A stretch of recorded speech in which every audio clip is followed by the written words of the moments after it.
We're rolling. All right, I wanted to talk about kind of the connection that permaculture has with agorism and how the permaculture strategies kind of share some characteristics of strategies that have successfully been used in the past to escape the state's grasp in one way or another. Like, I don't know how much background to go into. I mean, or is everybody familiar with like the concept of zomia? Yeah. James C. Scott's work on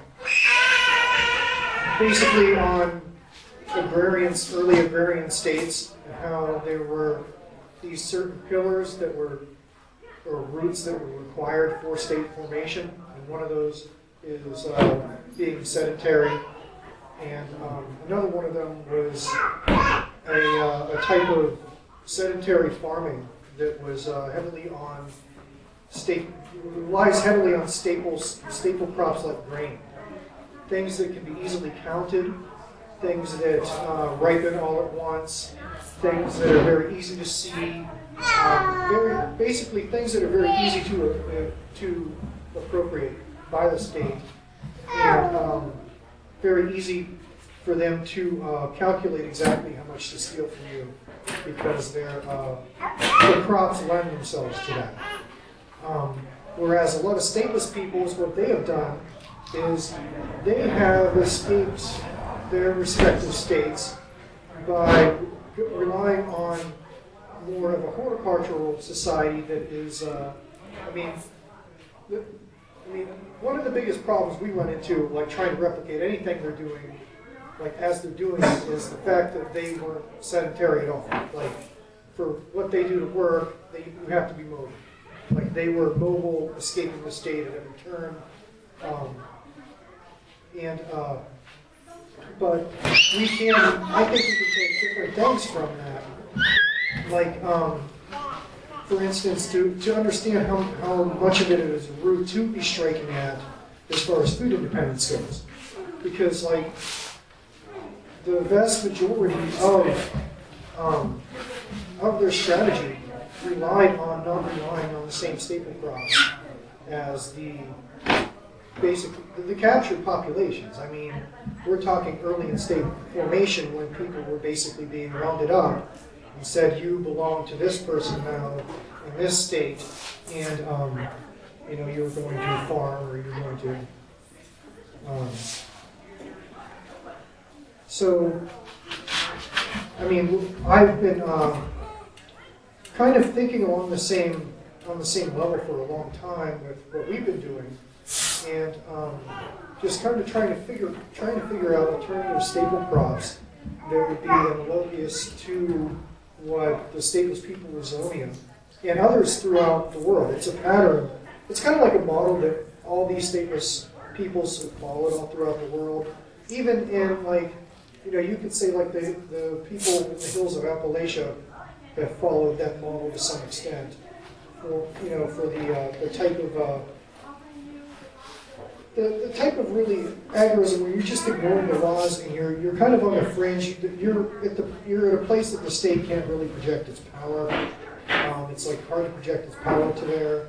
And there's really like no places that exist today, but there was this kind of commonality of how these people lived and how these people, escaped being captured by the state in some way.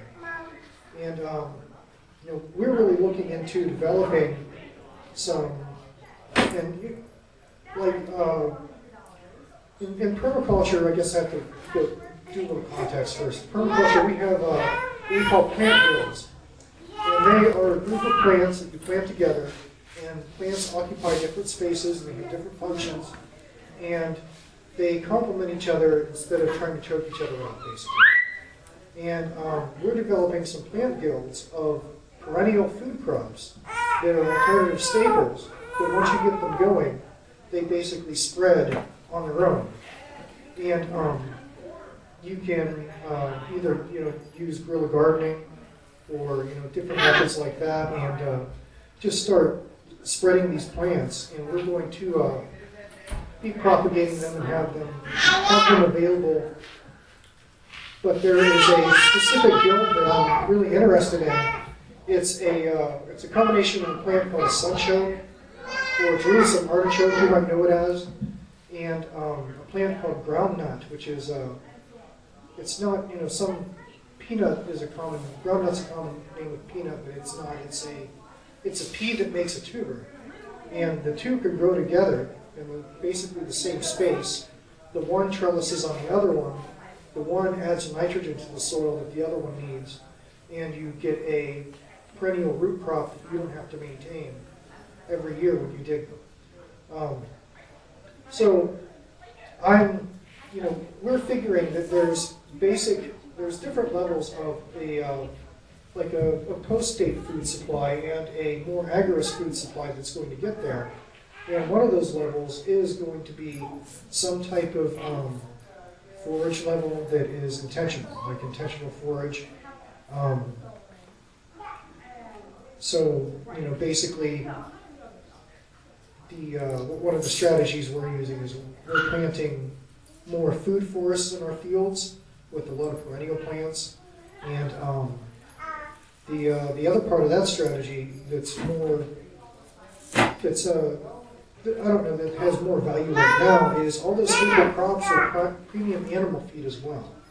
So that's another thing that stateless peoples have done, is they've had human beings basically domesticated animals to eat things we can't, to make it into food for us. So, the early people that domesticated them, they domesticated animals to more landrace varieties that didn't require a lot of maintenance. And they used wild flock management techniques where they're just managing semi-wild flocks of animals, and they're not as intensive. So basically, these food forests, when they're not being used by people like humans that are harvesting, you can have an animal layer in there harvesting for the individual, and you just use the animal for the calories instead of going to the vegetative source. But a lot of these plants lend themselves to that because they're not something you have to plant, and they're something they can continually refresh themselves. And in specific, the two plants I was talking about, when you dig them, you almost always inadvertently leave a little piece of the root of them, and they'll come back just as strong from a couple pieces of root you make. So it's kind of like, so that's one level that I wanted to explain with the way people have remained stateless with their food systems. Now, on a larger level, I kind of been envisioning what, and maybe I can get some input here. What do you guys think would be a kind of a way to fix the problem of being sedentary and trying to escape the state's reach?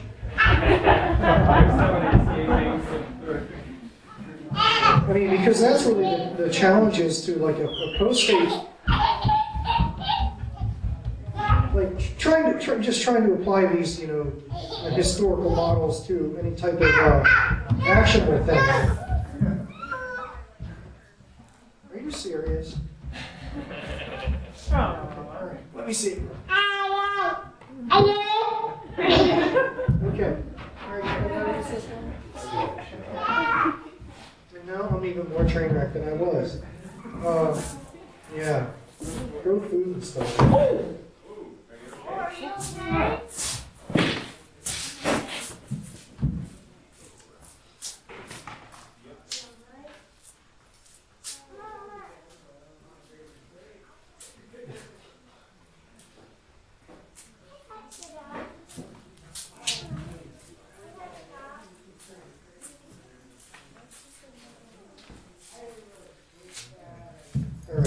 He's fine. So is she.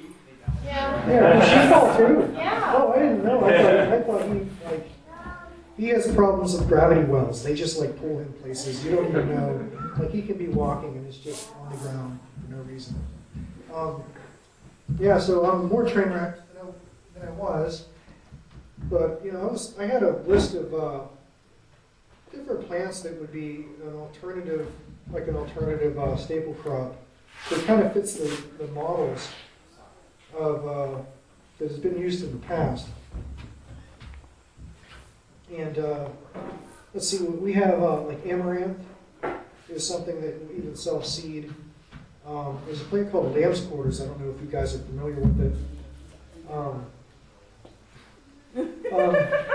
So lamb's quarters is it's a spinach family plant, and it grows like a weed. And we actually use it a lot for supplemental animal feed, and we eat it like a cooked green. Daily, you can make a starch from the flowers, and that's been used as a staple crop. I guess that's another angle to take this is, you know, trying to envision what a stateless food system would look like, because you don't have. Wow, this is a tough crowd. I'm going to have it on my own here. Okay. Oh, Jesus. Yeah. So, yeah, I guess those are, you know, I got a bunch of alternative crops here. I don't know. I guess you guys can ask me maybe open it up for questions. What do you think of comfrey? What do I think? Comfrey is awesome. Now, for an animal feed, it's really good. We actually feed it to our rabbits. We grow a good deal of it. We have a fetch around our like half-acre property, and a large chunk of that, one of the main plants is comfrey. We grow it like under our fruit trees, and we try to get it in our try to get the spread to our fields. Like we use like the pig plow method.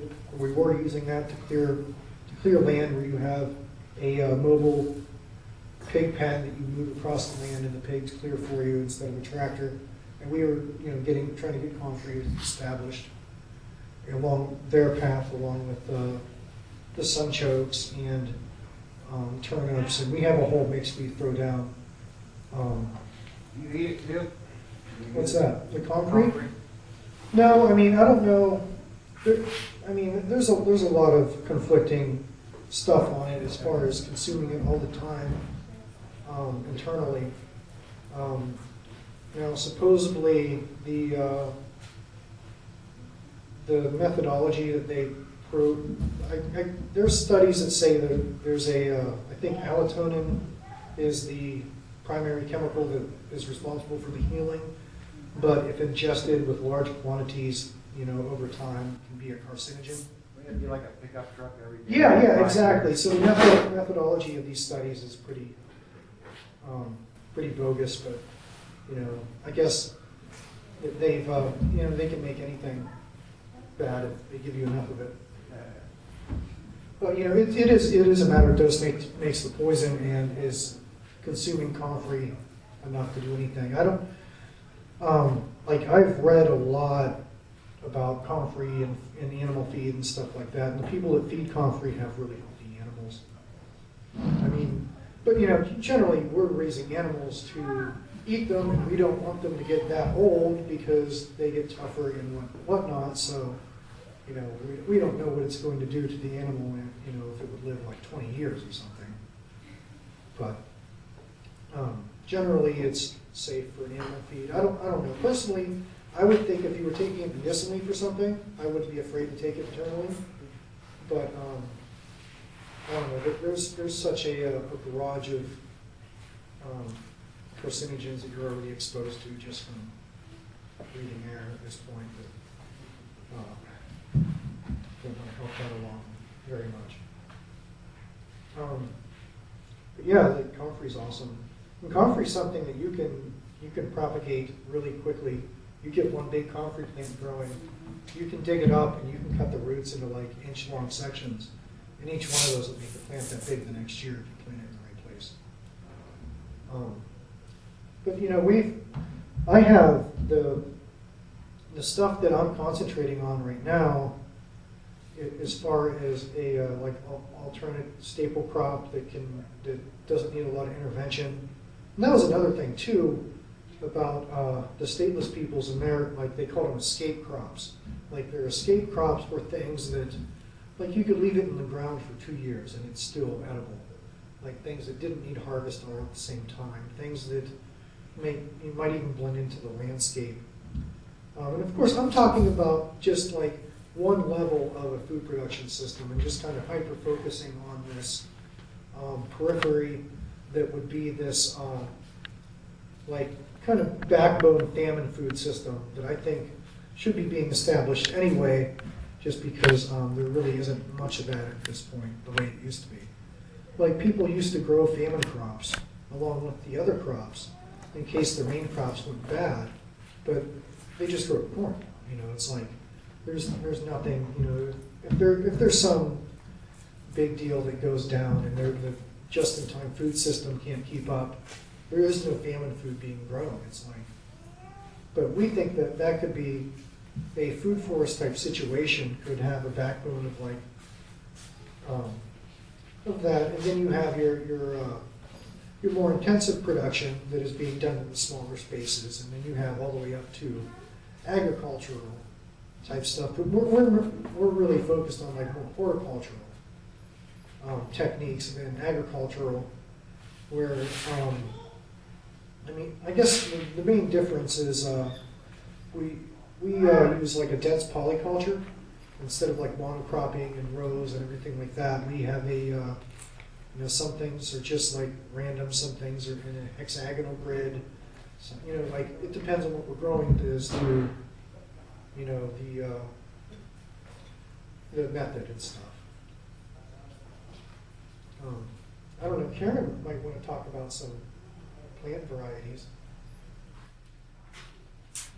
I don't fall off the stage yet. Or I get sabotaged by another child. With the different plant varieties, a lot of root crops. And a lot of root crops happened with stateless societies, and even today in different regions of the country where they don't have much grasp on the state. Things like sweet potatoes, cassava root in many countries. Those can be planted. They can be left for 2 years. It's not something that any amount of force somebody could go and force you to dig up your cassava root. Yeah, cassava was James C. Scott's preference if you can grow it. Can you step a little closer to the mic, Karen? Oh, sure. But unfortunately, cassava is not something you can grow in a temperate zone like this, or like where we live. More so, potato crops. You can't get away with growing sweet potato crops. We're in a zone 5. So we routinely grow potatoes, sweet potatoes, and that's the majority of calories that you can get and store for yourself. You can go with some wild varieties, go with nature, sort of what the woodland Indians used, groundnut, that produces an edible tuber that you can eat. Things like daylilies. Daylilies completely edible from the flower all the way down to the root. Now, these are things you don't typically eat every day. These are things you could plant and leave in your yard and eat if you need, or eat if you want to add. For instance, we have tons of daylilies planted, but we only eat the flowers off the daylilies because they're very tasty, and it's a treat for us to be eating daylily flowers. But there's something there that you have access to for a food source, and something that can be part of a staple diet if need be, or if you wanted it to be. When you mix these kind of things that happen in nature, perennial type foods like daylilies, with annual type crops that you might plant, like potatoes or sweet potatoes, you get a pretty substantial source of food with minimal input as well. And that's a lot of these large commercial agriculture and green type fields require a lot of input for the output that you get from them, and require a lot of manpower to do that, or machinery to do that as well. So it's minimizing the amount of actual manual input that would have to be put into a system as well. Any other plants that you were thinking of? No, that's great. Yes. You mentioned famine foods, and I like the Can idea of you minimum. step up to the microphone to ask your question so that it can be picked up by the podcast? Of famine foods? Famine, that would make sense. Yes. I like the idea of not having a lot of inputs, you have to do it all the time. I like the lazy end of things, Yeah. kind of, from my perspective. Right. Could you give some more examples of some things like that, other than, that where it's kind of set it, forget it, and, minimal, get involved with it? You want to repeat it? Any, the question was, with some of the famine foods that can be put in place that you could access later if you needed to with little input now. Yeah, if I wanted to wait till next year to harvest them, then I'm good to go with that. I just, you know what I mean, just A lot of fruits and nut trees. trees. Okay. Fruits, nut trees, berries easily spread. Red raspberries, blueberries, those all are very easily propagated and are pretty hardy to tend to themselves.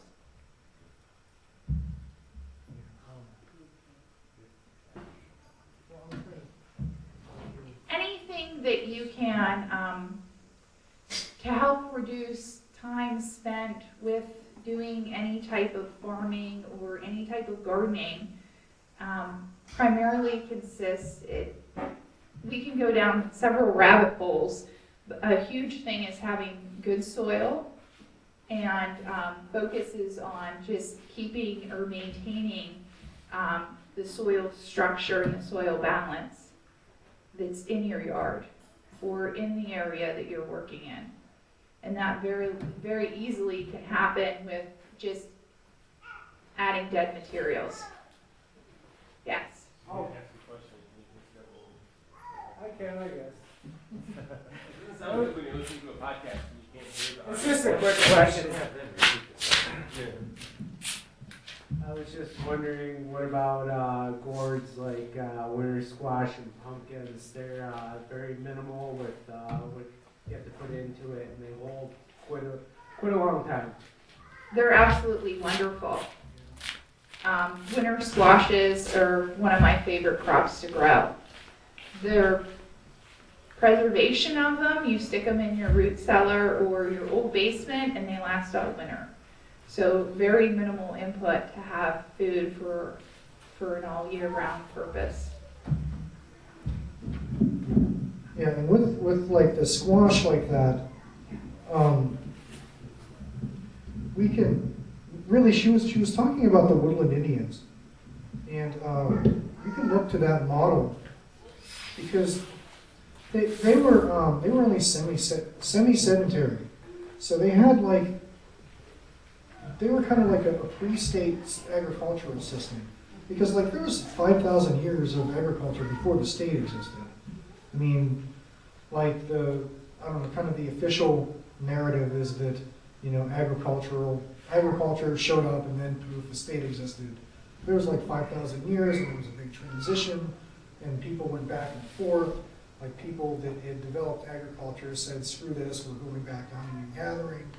And, when it was an ebb and flow like that until, really, I mean, if you want to look into if you want to go down that route with the state creation, is when you had people consolidating their grain in a kind of like a local grain bank, and that's where even like a lot of our words for power come from, is from the language used to describe those people and what they were doing. It's like the word Lord, the etymology of that comes from means loaf keeper, and lady means bread, loaf kneader.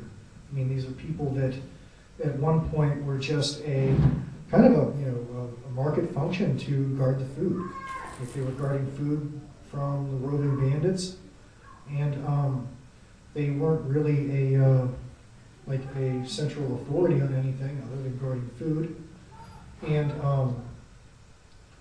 basically, somehow that was co-opted. They were either, you have this, they put together these organizations to guard the food. It was the like the most powerful warrior of the tribe, or the most respected warrior, was like the war chieftain, and they would put together the organization to guard the grain. They'd put it in a central location for force of numbers guarding it, and so that hierarchy they created was co-opted on some level. It was either like infiltrated and like every movement is today, basically turned into controlled opposition, whereas they're not guarding the grain from the bandits anymore. They are the bandits, and we're just pretending at this point. But somehow that happened, and there's a lot of debate on how that happened. But and then they started developing methodologies to make their plunder seem like it was a good idea and ethical and everything like that. But the grain was the central, kind of like the central element of them being able to do this, and being able to put people in these higher density situations where carrying capacity of the land couldn't support earlier. And of course, that's where we get communicable disease and all the plagues and stuff that had happened since then. We're just like kind of when we were captured as livestock, our stocking density has been too high for a long time, basically. And of course, that's why we have all these vices people have. I mean, like it's kind of I'm just all over the place, but I digress. But reading old books on livestock management is just surreal, because there's chapters in this one hog management book I have, and it's all on vices pigs will get if you're not if you're not keeping them in a situation where they know they're going to be eaten, basically, where they see their bars every day, and they're not. There's no like forgetting that they're a food item, or but anyway, there are these like telltale vices that animals get, and a lot of them really parallel human vice when we're in too high of a stocking density, and the control knob gets ramped up. And of course, like this is all being kind of proven out biologically if you look at the work of people who are, figuring out that it's really like dopamine levels and stuff when it comes to addiction, and just kind of that's all created. But that's a pretty big digression. But I hope you guys understand what I'm saying. All right, good enough. I'm noteless. Can you give us an example of a vice that a pig or a cow might have? Like, what kind of behavior would they be eliciting? Violence, for one. Violence against the other pigs. Another common vice is, the studies that have been done on animals in captivity, basically if a vice exists that can be abused, they're way more likely to abuse it if they're in captivity.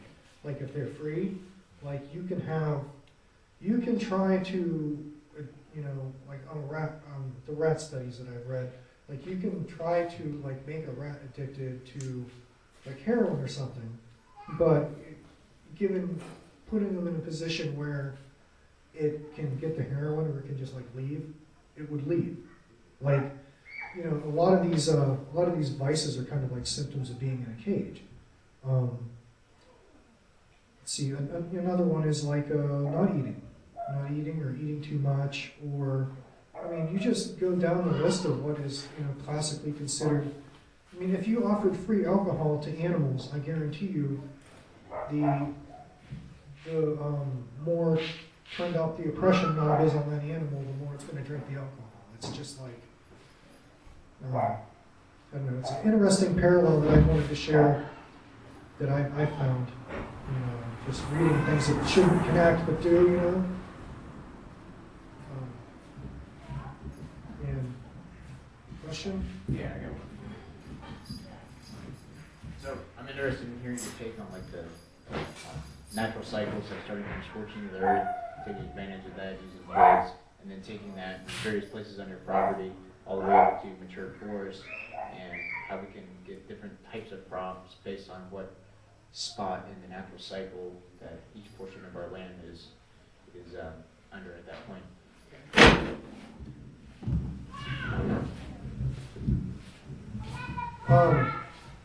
Yeah, that's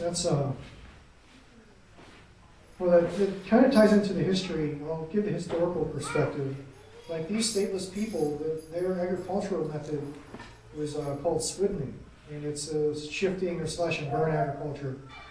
And they pretty much relied on being able to burn the old field to the ground. And we're finding out now that biochar is awesome for your soil. And they really, like, it does kind of turbocharge the land if you burn it. It's not a bad thing. But the key is to that type of agriculture is you're growing the type of things that you want to kind of keep in this perpetual state that happen when land is made bare. See, when land is made bare, the earth basically will heal itself with different plants that come up in that cycle, in that part of the cycle, and start to make soil again, and you have all the layers that it starts to create. And basically, annual-based agriculture is always trying to keep at the beginning of the cycle each season. It's that cycle, and we're growing annuals that require the start of that cycle to happen. Like that's why you plow. That's why you start the grounding season in this type of agriculture that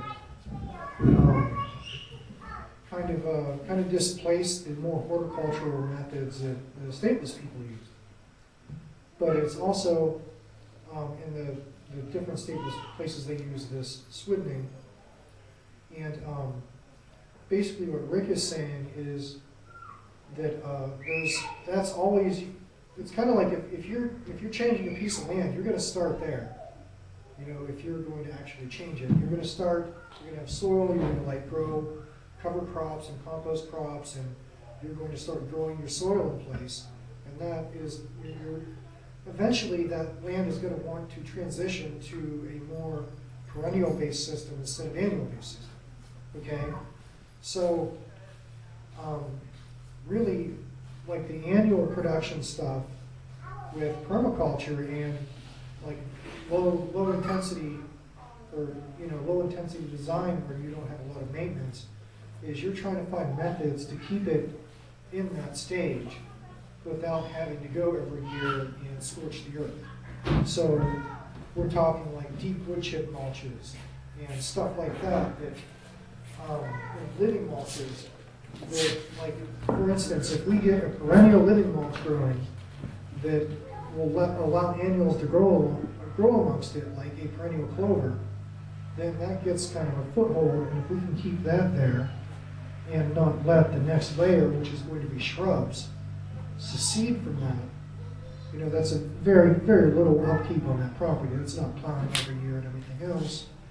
That's just maybe going through with the fork and forking where you're, just aerating where you're going to put plants, or even throwing seed ball mixes out. Like there's a lot of like different lazy ways you can plant an area like that.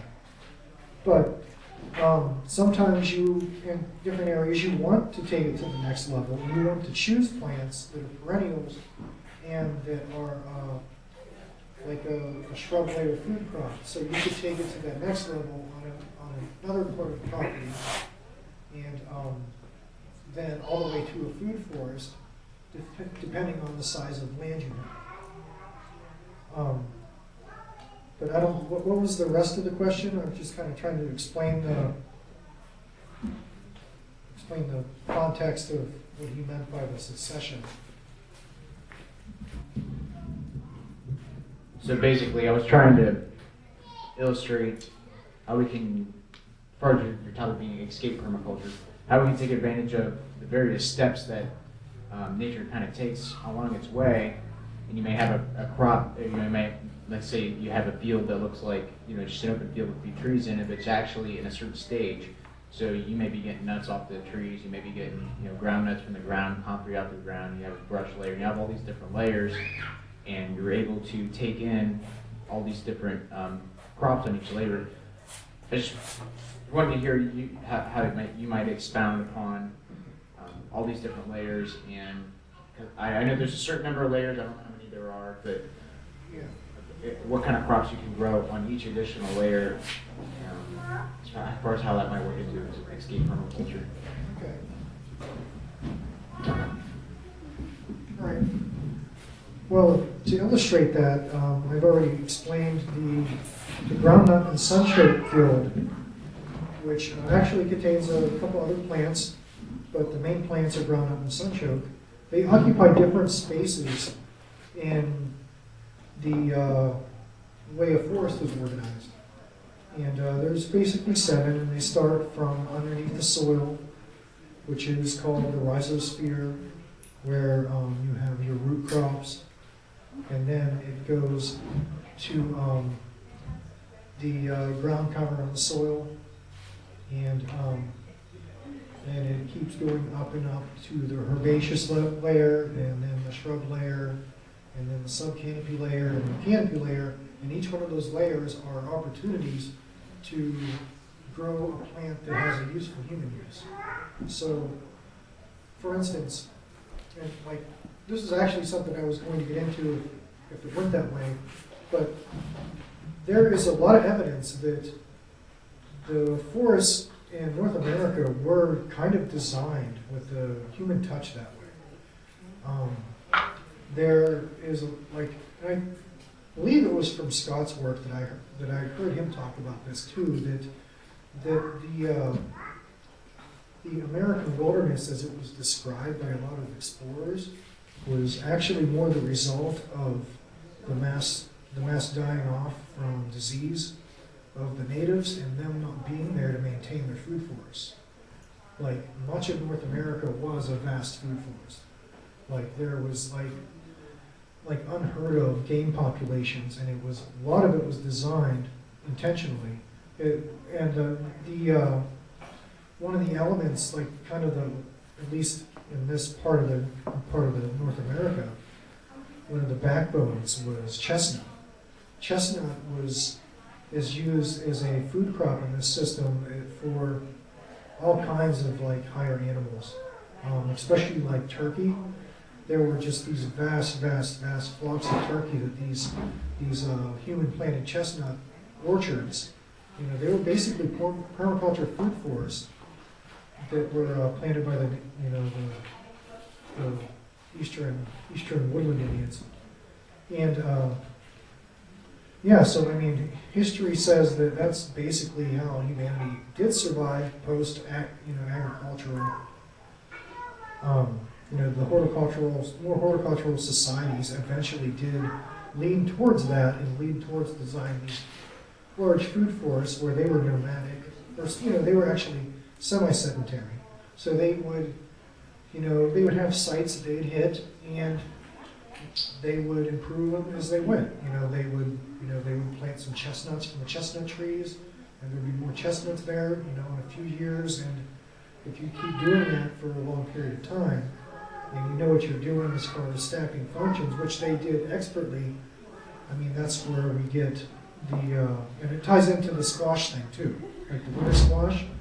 Winter squash is an excellent escape plant, and it works very well in a horticultural type situation because of the very simple Three Sisters Guild, where you have corn, beans, and squash being grown all in the same space, all taking out different layers of that 7-layer system. And one of the layers I forgot was the vining layer. That's the layer that the vining beans take up. And the squash takes up the ground cover layer along with other additives that some people put in. And then of course the herbaceous layer is the corn. But yeah, that's, so like,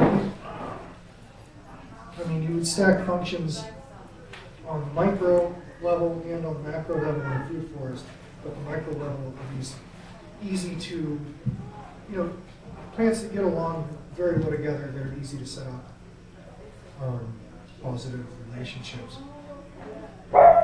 We do the Three Sisters planting for our corn, beans, and squash. We've been so chaotic the last couple of years that we haven't done any quantity, but we have done decent quantity in the past for experimental purposes. And if you're using the right varieties of stuff, a small space does grow a lot of food. It was 100 square feet, wasn't it? That one bed, and I think that one bed produced. We ended up with 4 gallons of a flower corn and 100 square foot area doing a Three Sisters method. Plus all the beans we could can and Squash, yeah, more squash than we eat that one. butternut, spaghetti, acorn squashes. Grapes for that. So I mean, basically, their whole system, is something that I would explore more. I don't know enough about it to get up here and say exactly all the rest of the food crops they use, but it's very interesting the angle, the food forest angle with the American wilderness. I thought that was, because I've heard so many stories from old timers, doing the permaculture thing, people talk to you about this stuff, and people were talking about not too long ago where we lived, flocks of turkeys were innumerable because of the large amount of, just rows and rows of chestnuts just out of nowhere. It's but then, Intentional agriculture, working with nature, Yeah, with yeah, what's already there. exactly.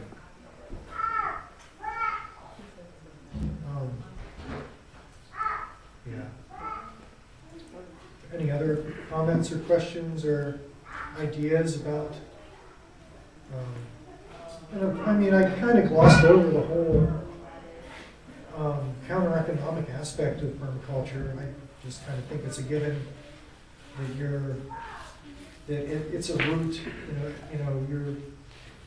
Your sustenance is a root. It's something that the state has used to get control of civilization, is hijacking the food system, and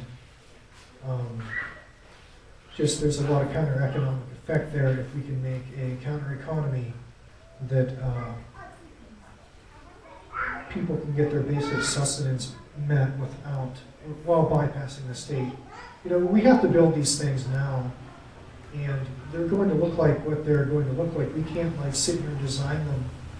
If you get into even a systems theory, you can't imagine what it's going to be like when you start designing these complex systems. And it's the whole, calculation problem. It's the same thing with trying to imagine what these designs are going to be like.